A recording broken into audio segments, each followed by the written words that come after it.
Bonjour et bienvenue sur Il était une fois podcast. Je vous propose de terminer le chapitre 4 de l'évangile de Matthieu en prenant à partir du verset 23 jusqu'à la fin. Jésus parcourait toute la Galilée, enseignant dans les synagogues, prêchant la bonne nouvelle du royaume et guérissant toute maladie et toute infirmité parmi le peuple. Sa renommée se répandit dans toute la Syrie, et on lui amenait tous ceux qui souffraient de maladies et de douleurs de divers genres, des démoniaques, des lunatiques, des paralytiques, et il les guérissait. Une grande foule le suivit, de la Galilée, de la Décapole, de Jérusalem, de la Judée et d'au-delà du Jourdain. Voilà, donc on a enfin un peu plus de détails sur le ministère de Jésus. Jusque-là, on savait qu'il prêchait que le royaume des cieux était proche, mais on ne savait pas exactement ce qu'il faisait. Et là, on voit qu'il parcourt les villes et les villages, il enseigne, il prêche le royaume évidemment, et il guérit les malades. Voilà ce que Jésus faisait, systématiquement. Il y a même un verset à un moment donné où Jésus il dit qu'il ne peut pas rester dans une ville parce qu'il doit aller parcourir les autres villes, parce que c'est pour ça qu'il est venu. C'était sa mission. Et ce qui est très intéressant, c'est de voir qu'il a dit à ses disciples de faire exactement la même chose, un peu plus loin. Que ce soit avec les 12 ou ensuite avec les 70, c'est exactement la même chose.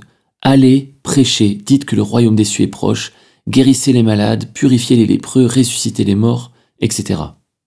Et il le répète encore à la fin, après la résurrection, juste avant de partir dans les nuées rejoindre son Père. Il dit « Allez, enseignez les nations, faites des nations des disciples, enseignez-leur ce que je vous ai enseigné, baptisez-les, guérissez-les, etc. » Donc si pendant son ministère terrestre, Jésus a fait ces choses, s'il a demandé à ses disciples de les faire, aujourd'hui, à votre avis, qu'est-ce que doit faire l'Église?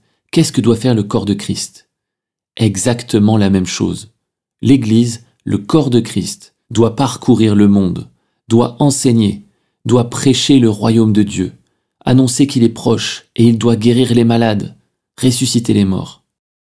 Alors ça ne veut pas forcément dire que chaque individu, chaque chrétien, doit aller dans les rues ou je ne sais où pour aller faire ces choses-là. Non, à l'époque de Jésus d'ailleurs, tout le monde ne le suivait pas pour faire les mêmes choses. Il était soutenu, notamment par des femmes, mais pas uniquement, pour la nourriture, pour le logement, peut-être aussi pour laver ses vêtements, etc. Ce n'est pas précisé dans les Écritures, mais probablement aussi que certains faisaient des dons d'argent, parce que Judas, on sait qu'il tenait la bourse, donc l'argent venait de quelque part, et il ne travaillait pas, et il vendait rien, donc ça devait être probablement des dons. Donc tout le monde ne doit pas faire la même chose, mais tout doit concourir vers cette vision, vers ce but, vers cette feuille de route, qui est la stratégie de Dieu pour éclairer de la lumière les ténèbres de ce monde. Donc en tant que chrétien, en tant que disciple de Jésus, c'est important de savoir quelle est notre place dans ce grand programme. Est-ce qu'on fait partie de ceux qui doivent parcourir, enseigner, prêcher, guérir les malades? Ou est-ce qu'on fait partie de ceux qui vont soutenir ceux qui seront appelés à le faire? Alors attention de ne pas me méprendre, je ne suis pas en train de cloisonner les choses non plus.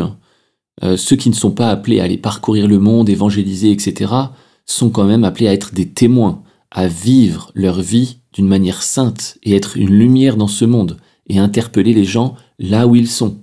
Ils peuvent aussi guérir les malades, ils peuvent aussi prier pour les gens, il n'y a pas de souci à ce niveau-là. Je conclurai cet épisode en focalisant sur ce que disent les 2 derniers versets.